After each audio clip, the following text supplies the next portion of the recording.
इसके पिछले क्लास में हम लोग दो चर वाले रैखिक समीकरणों का ग्राफ बनाना सीखे थे, समझे थे। आइए आज के क्लास में हम लोग दो चर वाले रैखिक समीकरणों के हल का शर्त पढ़ेंगे कि इसके हल के शर्त क्या क्या होते हैं। देखते हैं, इसके हल के 3 शर्त होते हैं जिसका अध्ययन हम लोग बारी बारी से करेंगे। आइए, पहला शर्त कहता है जब समीकरणों का दोनों ग्राफ एक दूसरे को केवल एक बिंदु पर काटे। यहाँ समझने की बात है, ये सपोज कीजिए ये ग्राफ है, ये पहला ग्राफ है और दूसरा कोई अगर ग्राफ आ रहा है इस पर, तो देखिए तो एक दूसरे को काट रहा, कहीं पर इस बिंदु पर एक दूसरे को काटा, तो इसी बिंदु का जो नियामक होगा वही x और y का मान होता है। तो यहाँ एक बिंदु पर काटा तो प्रत्येक बिंदु के 2 नियामक होते हैं, जिसमें एक जो होता है x का मान होता है और दूसरा y का मान होता है। तो इसके एक एक हल इसलिए होते हैं क्योंकि यह एक बिंदु पर काटा इसलिए। तो इस परिस्थिति में देखते हैं, ये इसका पहला x और y के केवल एक एक हल प्राप्त होते हैं। दूसरा, इन ग्राफीय रेखाओं को प्रतिच्छेदी रेखाएं कहा जाता है। तीसरा, इन समीकरणों के जोड़े को अविरोधी युग्म कहते हैं। आइए, इसका समीकरण किस टाइप का होगा उसको देखते हैं। ये एक समीकरण है, x - 2y = 0। दूसरा है 3x + 4y = 20। आइए देखते हैं, इसके लिए शर्त यहाँ साइड में दिया गया है, a1/a2 बराबर नहीं है b1/b2 बराबर नहीं है c1/c2, कोई बराबर नहीं है। इस परिस्थिति में क्या होता है कि इस समीकरण का एक हल होता है, यानी x और y का एक एक वैल्यू मिलता है। इसको समझने के लिए देखते हैं, x का गुणांक यहाँ पर 1 है, यानी क्या है a1 क्या है 1 है, और यहाँ a2 यानी समीकरण दूसरे के x का गुणांक 3 है, तो 1/3 आया यहाँ पर। और फिर देखिए बराबर, यहाँ y का गुणांक -2 है, तो -2, यहाँ पर लिखेंगे क्या 4, तो 4, फिर बराबर दे देते हैं, फिर यहाँ पर 0, यहाँ पर 20, तो क्या आ जाएगा 0/20 का मान 0 आ जाएगा। और यहाँ पर देखते हैं -2/4 यानी -1/2 आ जाएगा। फिर देखते हैं 1/3, यहाँ पर देखिए क्या यह बराबर है, सभी पक्ष बराबर नहीं है। बराबर नहीं है तो इस बराबर को क्रॉस कर दीजिए, यानी ये बराबर नहीं है।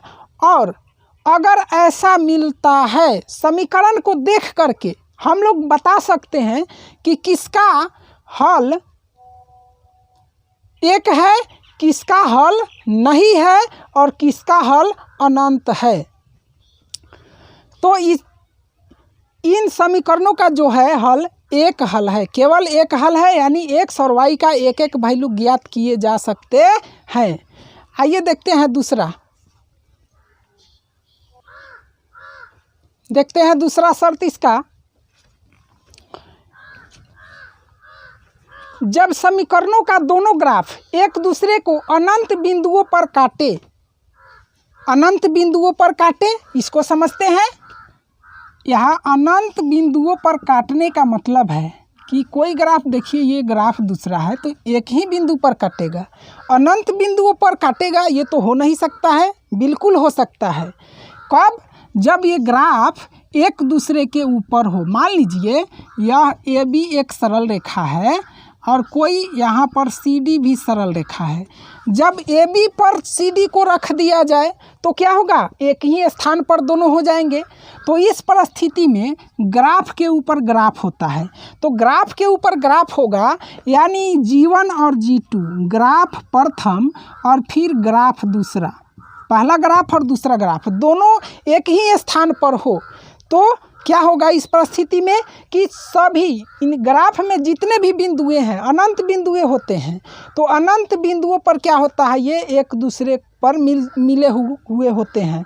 जब अनंत बिंदु पर मिलेंगे तो इसका क्या होगा, हल भी अनंत होगा। यानी x और y का जो वैल्यू होगा वो भी 1 से अधिक और अधिक, बहुत अधिक यानी अनंत बार मिल सकता है। इसीलिए इसको कहा गया कि इसका अनगिनत हल होगा। तो इस बात को यहाँ पर लिख चुके हैं, x और y के अनंत हल होते हैं। दूसरा, इन ग्राफीय रेखाओं को संपाती रेखा कहा जाता है। जब एक ग्राफ पर दूसरा ग्राफ हो उसी स्थान पर तो क्या कहा जाता है, इन तरह के इस प्रकार के रेखाओं को संपाती रेखाएं कहा जाता है। इन समीकरणों के जोड़े को आश्रित युग्म कहते हैं। ऐसा इसलिए कि एक दूसरे के ऊपर ये ग्राफ होते हैं। देखिए इनके लिए एक समीकरण है यहाँ पर, ये समीकरण किन रूलों का पालन कर रहे हैं। देखिए यहाँ a1 का वैल्यू 2 है, 2 और a2 का वैल्यू 8 है, 8 है। यहाँ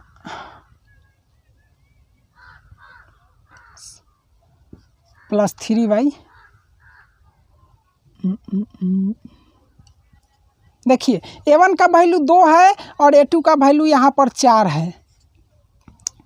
और फिर यहाँ b1 का वैल्यू 3 है और फिर b2 का वैल्यू 6 है। फिर देखिए c1 का वैल्यू 9 है और c2 का वैल्यू 18 है। तो एक बात यहाँ पर तो ज़रूर मिल रहा है। इसको अगर सरल रूप में व्यक्त कर दे तो 2 इकाई 2, 2 दूना 4, 3 इकाई 3, 3 दूना 6, 3 तिहाई 9, 3 छक 18, 3 इकाई 3, 3 दूना 6, यानी हमको 1/2, 1/2, 1/2 मिला। इसका मतलब है कि प्रत्येक पक्ष बराबर है, यानी a1 बटा a2 बराबर b1 बटा b2 बराबर c1 बटा c2। अगर ऐसा मिलता है समीकरण को देखकर, अगर ऐसा मिलता है तो हम समीकरण को देखकर बता सकते हैं, हम इन समीकरण को देखकर बता सकते हैं कि इसके हलों का क्या प्रवृत्ति है, इसके हल होंगे या नहीं होंगे। अगर हल होंगे तो कितने हल होंगे। तीसरा शर्त देखेंगे, अभी हम लोग इसको मिटा लेते हैं।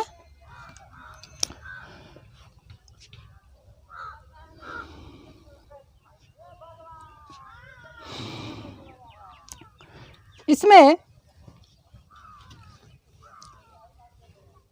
जब दोनों समीकरणों का क्या होगा, दोनों ग्राफ एक दूसरे के समांतर होगा। जब समांतर होगा तो एक दूसरे को काटेगा नहीं।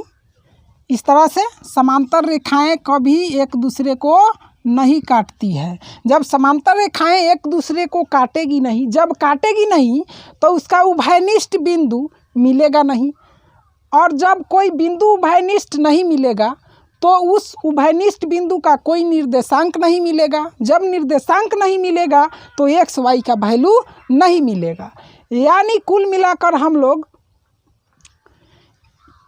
पहुँचते हैं कि एक्स और वाई का वैल्यू यहाँ नहीं होता है, यानी इसका हल जो है संभव नहीं है।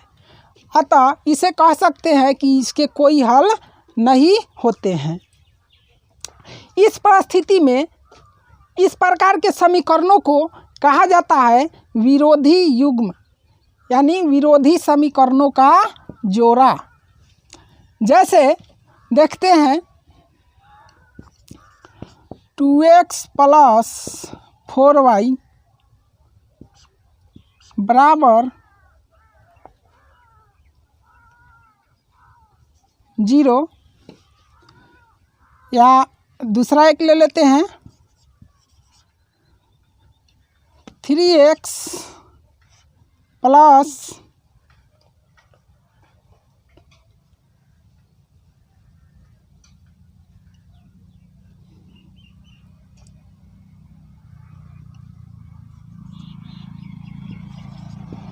8/y बराबर, यहाँ कोई संख्या ले ले, इसको देखते हैं। 2/4 है यहाँ पर, A1 2 और A2 4 है। फिर B1 4 है और B2 8 है। फिर देखिए यहाँ 0 है, यहाँ पर 30 है।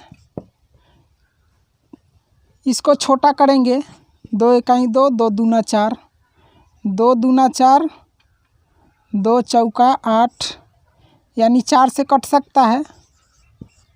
4 इकाई 4, 4 दूना 8 और यहाँ का वैल्यू हमको मिल जाएगा 0। 0/30 का 0 आ जाएगा, यानी मिलेगा 1/2 इक्वल टू 1/2 इक्वल टू 0/30। अब यहाँ देखिए 1/2 1/2 यहाँ मिला और यहाँ तीसरा यहाँ पर जो है ये बराबर नहीं ना है, तो ये इसको क्रॉस कर देंगे यानी काट देंगे। तो अगर समीकरण इस तरह का दिया रहे तो इस तरह से उसको क्या करेंगे, सॉर्ट कर देंगे। सॉर्ट करने के बाद हमें पता चल जाएगा कि इसका हल है या नहीं है। तो x और y के कोई हल नहीं होते हैं। इस ग्राफीय रेखाओं को समांतर रेखा कहा जाता है। इन समीकरणों के जोड़े को विरोधी युग्म कहा जाता है और इसके कोई हल नहीं होते। आज क्लास इतना ही पर ख़त्म करते हैं दोस्तों। अगर वीडियो अच्छा लगे तो प्लीज़ लाइक कीजिए और मेरे चैनल के साथ जुड़े रहने के लिए सब्सक्राइब कर दीजिएगा।